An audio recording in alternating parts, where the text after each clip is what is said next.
Hey everyone, I'm Steve at Kettle Haven Ranch. Welcome back. Today we're going to be putting together a couple different pieces here at the ranch to end up with an end product that we use, which is sort of fun to do. We're going to be building deep honey super hive boxes, and I use my CNC machine to cut out the blanks for it and the sides, which is really sort of fun. Not only is this an apiary playlist item, but also falls into the CNC in the wood shop. So hang on, here we go. It's going to be great.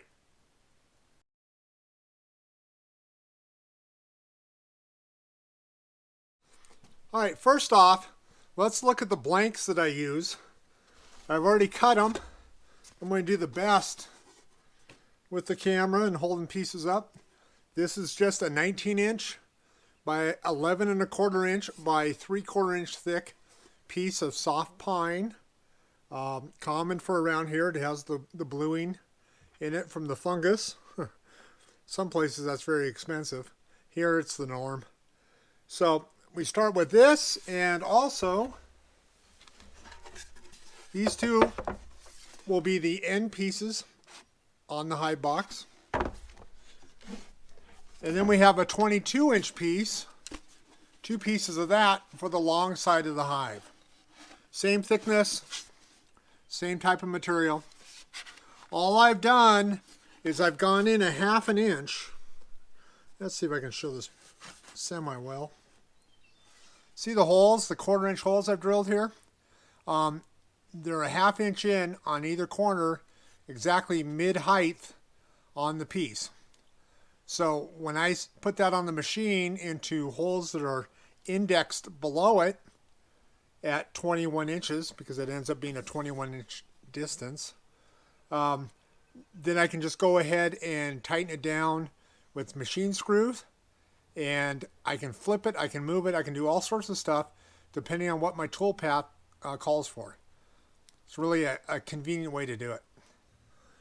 Now that we got the piece mounted, this is a piece of pine, 19 inches by 11 1/4 by 3/4 inch thick. Working with pine is a very soft wood. It's easy to cut. You can be a little more aggressive with your CNC machine.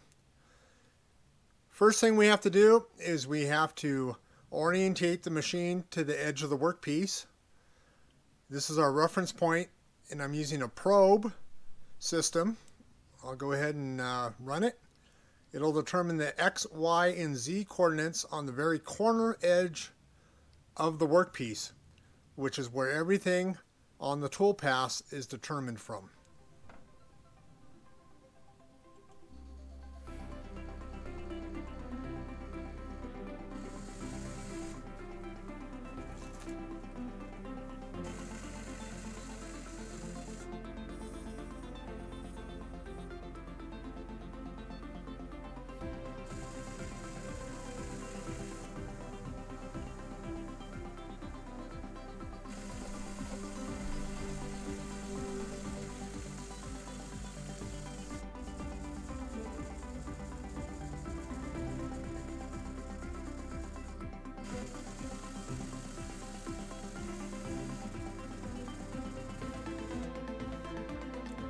Now that that's complete, we can go ahead and start our cut. The first cut's going to be the handhold on the side of the beehive. Also, I am using an 1/8 inch end mill bit, full length 1/8 inch. As usual, down in the links below, there's links to purchase these. Here we go.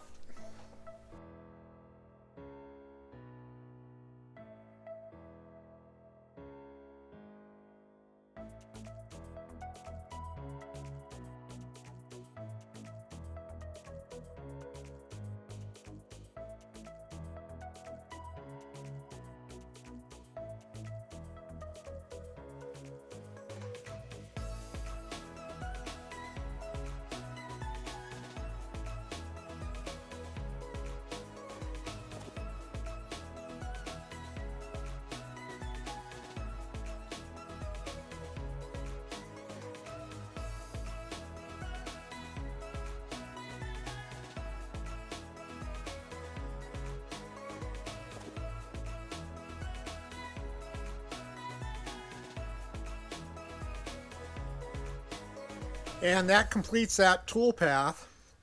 I'd like to add, because I'm going to compare this to the long side, when we cut the long side, that tool path we did just completed was a climbing raster pattern. So it started at the very edge, at the lower edge, what the machine considers the lower edge, and it cut back and forth, slowly up, up, up, as you guys just saw.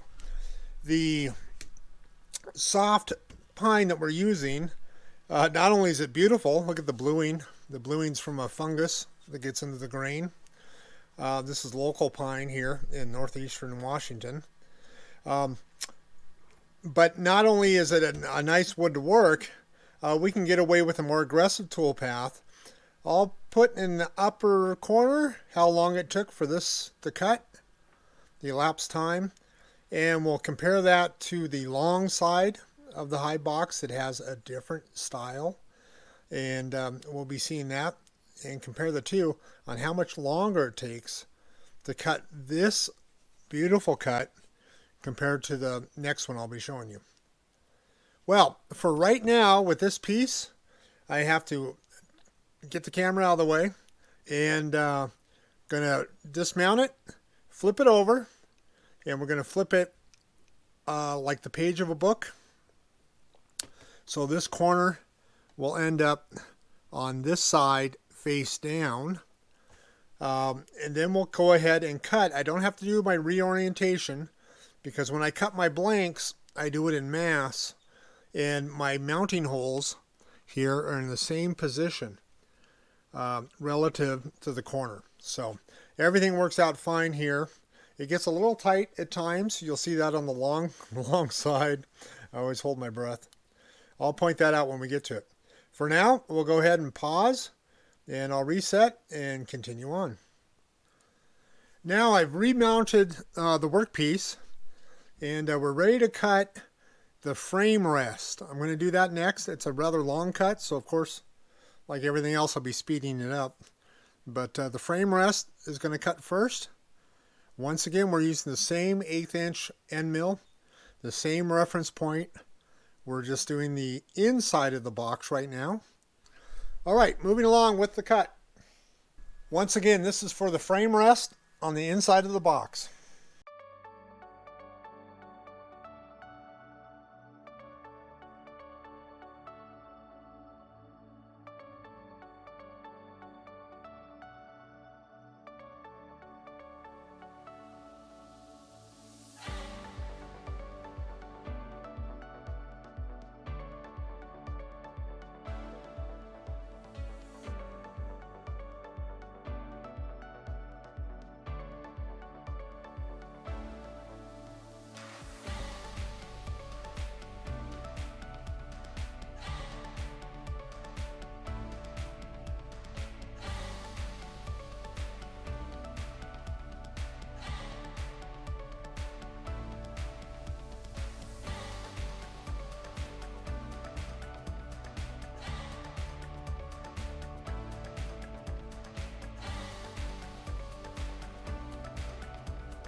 Well, there we go. So that completes that portion of this side, the short side of the box. What we're going to do now is cut the outline and actually cut it out. So we have the ledge there, the shelf for the honey frames to rest on. We're going to go ahead and finish the actual cutout. Here we go.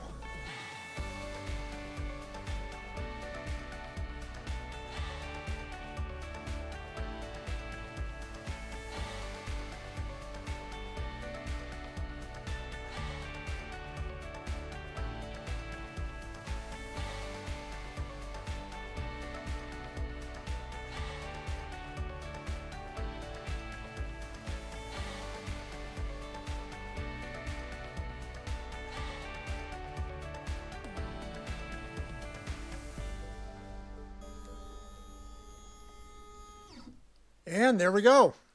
It is completed. Now I'll pull it off the bench and we'll do some cleanup and be right back and do the long side cut for the long side of the Hive box. Now the blank for the long side of our Hive body, our deep, I've mounted up a 22-inch by 11 1/4 by 3/4 inch thick piece of pine.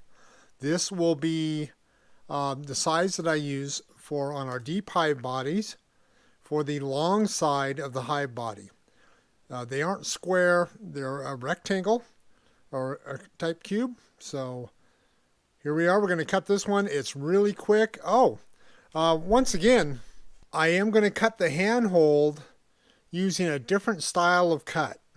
The tool path we're going to use to cut the handhold on the outside of the box is pretty aggressive, to say the least. I would not try this with a hardwood. Only a very clean piece of pine without a knot right in the area where I'm going to start to cut. It does a real aggressive plunge, the full depth of the bit in that first cut. I haven't broken any bits yet. Someday I will, I'm sure. This type of a cut is probably not recommended, but I use it anyway. You'll see how much faster it is. And I'll put the time up showing the difference in cut times from our short box where we use the raster climbing. This is just a conventional cut here.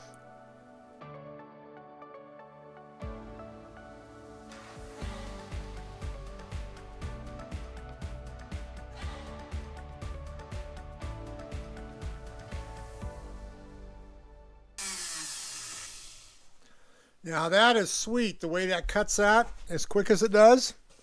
It also, when you use the end mill, because it's not a round nose, but flat, it leaves almost grip lines in it, just as part of the cut.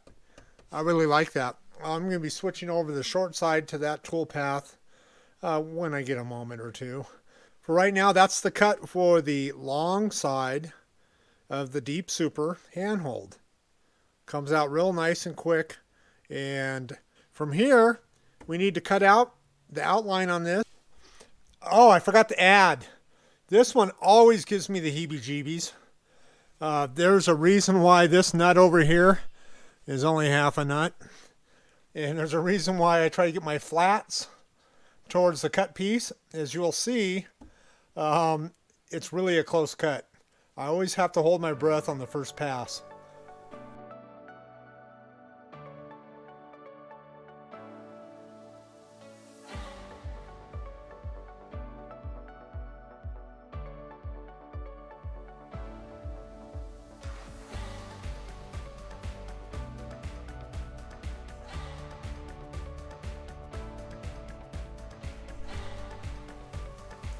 Well, as usual, the battery died on the GoPro just in the final pass of the cut. We have completed this portion of the project. Then we're going to pull this piece off and head back to the workbench and assemble a deep Hive body. This is the short side. That's already been milled out. It has the handhold. On the inside of the box, it has the shelf for your honey frame to sit on, and then it's also cut out. Also, I should show this. I don't think I talked about this on the machine. To keep this from flopping around and making a major train wreck on the CNC machine when it's cutting it, you have to leave what's called tabs. Let's see if I can get a close-up here. That's a tab. And you set it up in your tool path ahead of time to hold the frame in the workpiece within the frame that's mounted. Otherwise, it'll come apart and you'll make a mess. So from here, all you do is just pop it. Sort of like the old plastic models we used to make when we were kids. There we go. It comes right out. And it's ready for assembly. You don't want to see the floor of my shop. It's a mess. And we'll do the same thing with our long side. This one's a little tighter.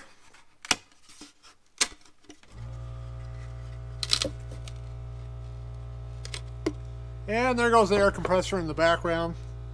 Sorry about that, but we got to live with it because we're going to be using the air tools coming up next.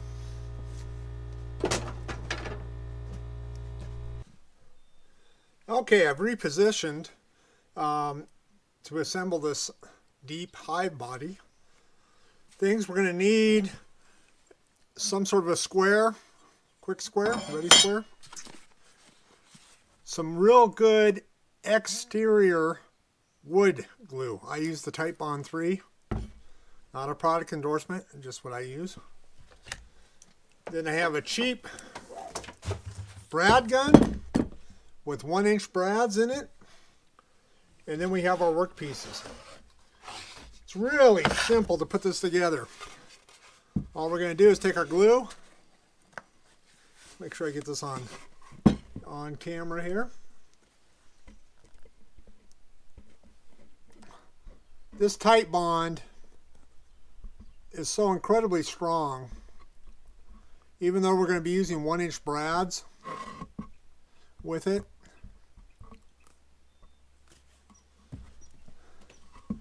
I think the glue itself is what holds it all together.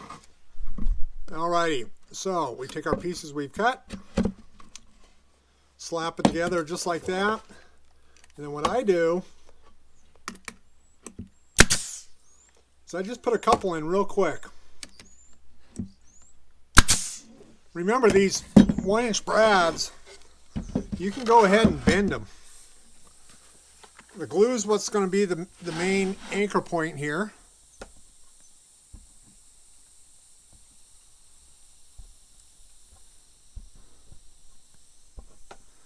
So what I do a quick assembly, make sure that you have your hand grips the proper direction.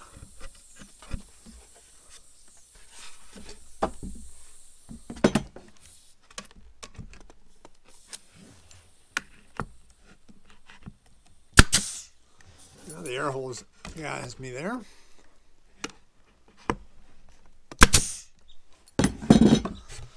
So that's 2 per box right off the bat, or 2 per edge right off the bat.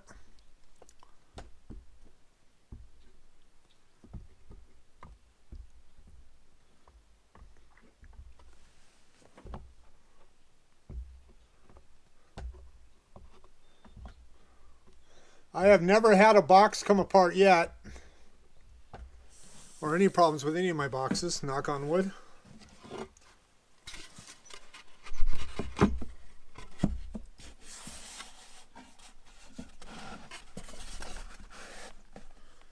Just like that, hold it tight.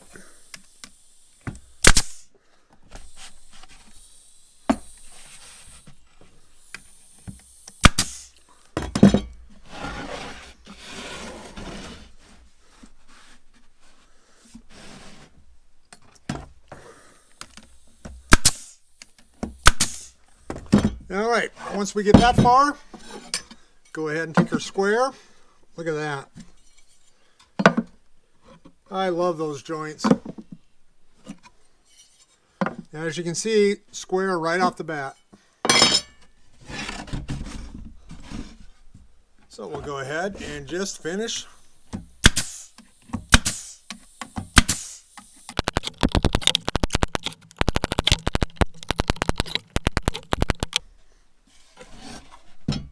And there we are. Beautiful.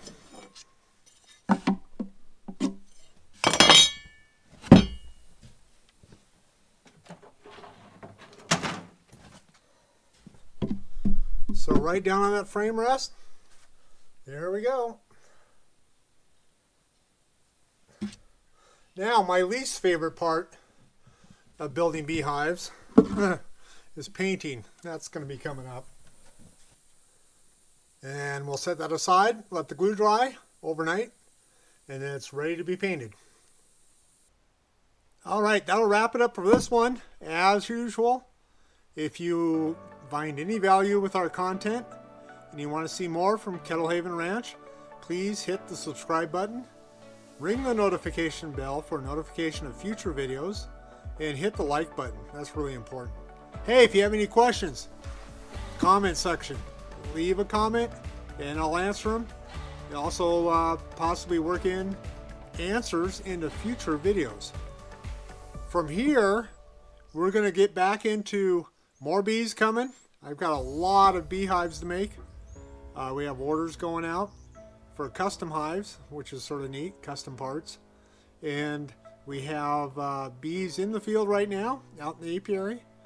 Got to be checking on those. They've had about a week now. We're going to give them a few more days. It was packages that we installed, and we have a lot of bees coming and going.